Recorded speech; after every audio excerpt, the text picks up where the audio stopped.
Ciao e bentornati, welcome back to Pillole D'Italiano. L'episodio di oggi, episodio numero 107, è molto particolare. We do have a special episode today. I'm going to show you some snippets of a bilingual interview I did with Gabriele and Angelique of the Italian Escape podcast. Nella descrizione di questo episodio troverete il link per andare ad ascoltare l'intervista integrale. Benvenuti a tutti, oggi siamo qua con Ludovica Corda, un insegnante di lingua italiana che vive a New York e che apprezza particolarmente un approccio bilingue nell'insegnamento e oggi avremo il piacere di fare una chiacchierata con lei e approfondire un po' com'è l'insegnamento dell'italiano a New York e quanto funziona poi dal punto di vista di un insegnante, il code switching e l'approccio bilingue nell'insegnamento. Senza ulteriori indugi, io chiederei a Ludovica, se ne ha voglia, di fare una breve introduzione. Ciao a tutti e grazie mille per avermi dato la possibilità di essere qui sul vostro podcast che io ammiro, proprio come dicevi prima, per il discorso del code switching e del fatto che anch'io lo uso molto nel mio approccio di insegnamento e di coaching. È nata un po' per caso questa cosa, nel senso che io non ho studiato per fare l'insegnante di lingue, ma sono una persona che ha imparato le lingue parecchie, non tantissime, però man mano che mi sono spostata nella vita e sono andata a vivere in paesi diversi e ho trovato che quello che mi facilitava tanto era usare alcune delle lingue che già conoscevo per impararne delle altre. Quindi anziché relegarle nel dimenticatoio e concentrarmi al 100% sulla lingua che stavo imparando, usarle un po' come stampella e in un certo senso ho provato a usare lo stesso format.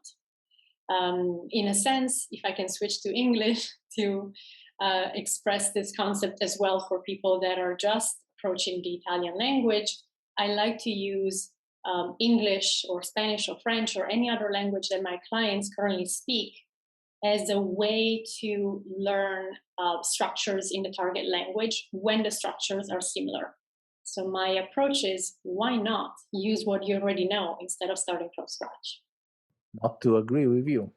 And I mean, after all, we are doing our podcast based on that.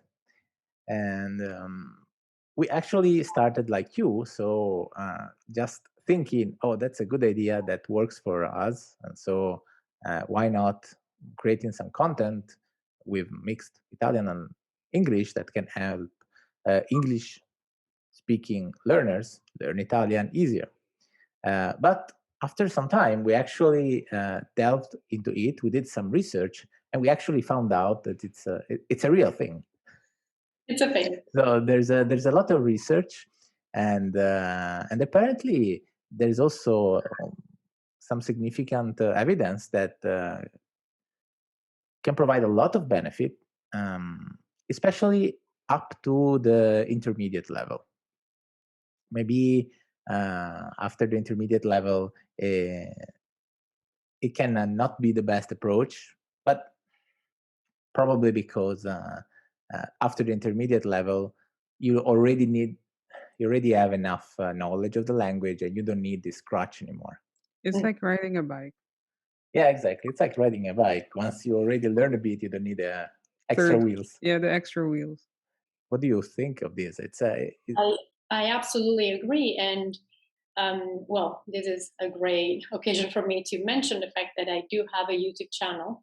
And when I decided to put out there some content, I did some research and I noticed that there are not a lot of people that actually speak both languages.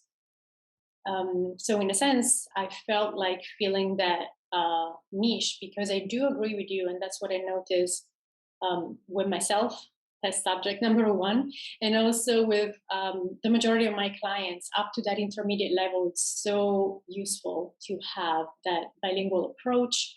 It allows you to move way faster in your learning, and then you can get to that intermediate level way quicker. You need just a couple of months, not even years, And at that point you can consume everything and anything that you could put your hands on. E a quel punto puoi cambiare lingua e guardare tutto in italiano, leggere in italiano, che è anche quello che io consiglio ai miei studenti quando raggiungono un livello intermedio o anche upper intermediate. Quindi non hanno bisogno di arrivare al livello intermedio pieno e a quel punto consiglio di fare lo switch e di leggere, ascoltare musica, podcast, tutto in lingua, in modo poi da apprendere il modo in cui i nativi parlano e usano la lingua, in modo da non tradurre tutto costantemente. Io adesso vorrei fare invece una domanda un po' più mondana, so a bit more of a mundane Mm-hmm. question. How is the life of an Italian teacher in New York? Suona molto interessante, diciamo. Allora, c'è da dire che io mi trovo benissimo a New York perché quando vivevo in Italia c'era una parte di me, della mia anima, se così si vuol dire, che sapeva di non essere nel paese giusto. Ho vissuto anche in Francia prima di venire negli Stati Uniti e quando sono arrivata qui a New York c'è qualcosa che ho sentito dentro, un senso di espansione, possibilità, quindi mi sveglio ogni giorno con quell'emozione, qualsiasi cosa è possibile e c'è molta questa mentalità è molto presente nel mindset, soprattutto qui a New York, non voglio generalizzare e dire negli Stati Uniti in generale, quindi per me vivere a New York è un'esperienza fantastica, ovviamente ci sono i pro e i contro in ogni paese, ma sono ancora dopo 8 anni e mezzo, sono ancora in quella fase da luna di miele. Tanti dei tuoi clienti o studenti sono da America Sì. o ci sono altri paesi? Yeah, like since you teach also online, that's also a good question. Meaning, like, are all your students local or from everywhere in the world? Allora, sicuramente c'è da dire che dall'inizio del 2020 con la pandemia ho spostato tutte le mie lezioni online e quindi il mio mondo si è allargato e i miei studenti sono per lo più statunitensi, so mainly from the States.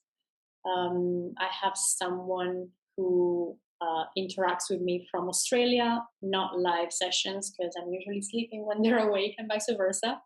But we have, exchanges, and I have a service where I can give feedback through audio messages. So I can record them whenever I'm awake. They can listen to them whenever they're awake. Ho alcuni clienti negli UK, quindi nel Regno Unito. Sì, la maggior parte, una persona in Canada, quindi la maggior parte Nord America, Regno Unito e poi Australia. Che cos'è che li fa avvicinare all'italiano? Da cos'è che sono attratti? Dalla bellezza del linguaggio? Dall'idea che hanno dell'Italia? Perché vogliono fare una vacanza in Italia? O Immagino amore. che sia un po' un mix di queste, però Mhm. diciamo, ho avuto poche occasioni di sentire l'opinione di studenti stranieri, perché chi studia italiano but lives in Italy usually came for a reason, maybe she's studying, so he has a very compelling reason to learn Italian because he has to live in Italy. Mhm. While I'm really curious to know more about who decides to study Italian for fun. Allora, moltissime delle persone che interagiscono con me, non necessariamente clienti, ma anche persone che guardano il mio canale YouTube, sono italo-americane e quindi magari di seconda o terza generazione hanno perso la lingua perché i loro nonni non parlavano in italiano, parlavano solo in dialetto, i loro genitori parlavano solo in inglese, loro hanno perso un po' quel collegamento con le loro radici and now they want to rediscover the roots, they want to learn Italian, they want to reconnect to the whole family lineage. Maybe they still have relatives in Italy, and so their dream is to go back to the old country and reconnect and being able to exchange WhatsApp messages with them. Or they are about to get their citizenship, dual citizenship. C'è un test di livello B1 per la cittadinanza. La cittadinanza si ottiene attraverso il matrimonio, penso, non quella di lignaggio di sangue. Non sono sicura al 100%, ma alcuni dei miei clienti devono anche passare quel test per la cittadinanza.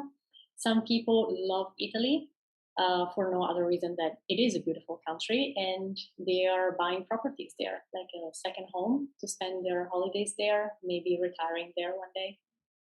Wow. And they only buy in Tuscany, right? No, you would be surprised actually. Umbria and Marche are very popular these days. Oh, wow. Yeah. Really? Sì.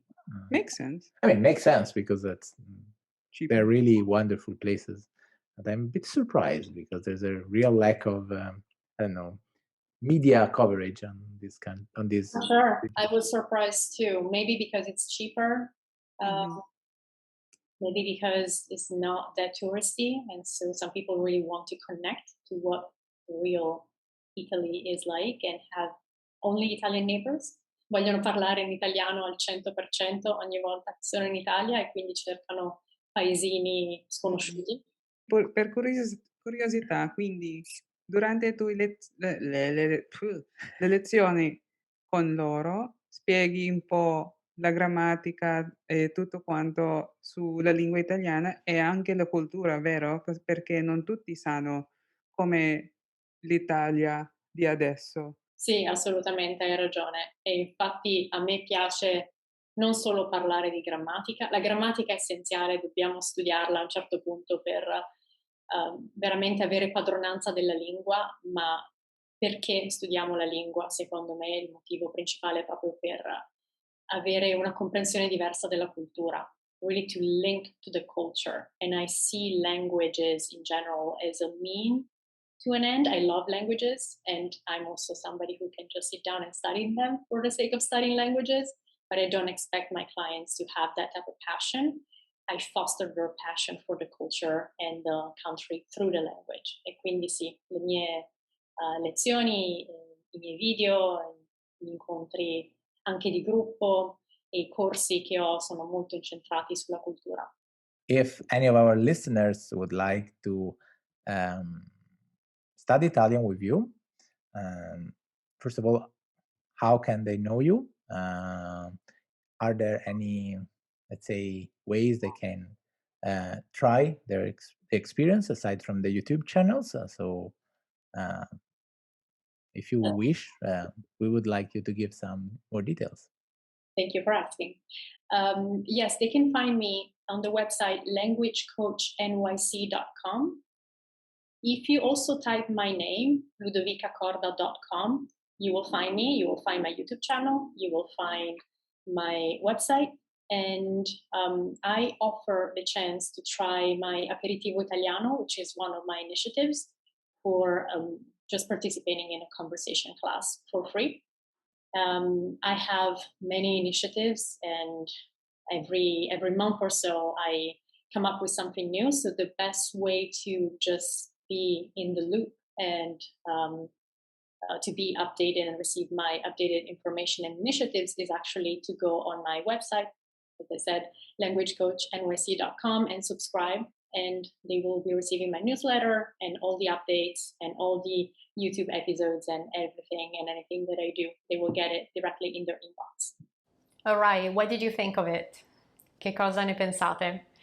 And how much did you understand? Avete capito tutto? What I was noticing, especially while speaking with Gabriele, who is Italian, is the fact that my Italian was speeding up a lot. Ho parlato troppo velocemente o siete riusciti a seguirmi? Fatemi sapere. Leave a comment in the comment section below. Let me know what you thought of it, how much you understood, if you have questions. And if you really want to support this channel, subscribe and tell all of your friends. And I will see you super soon. Ciao, a presto!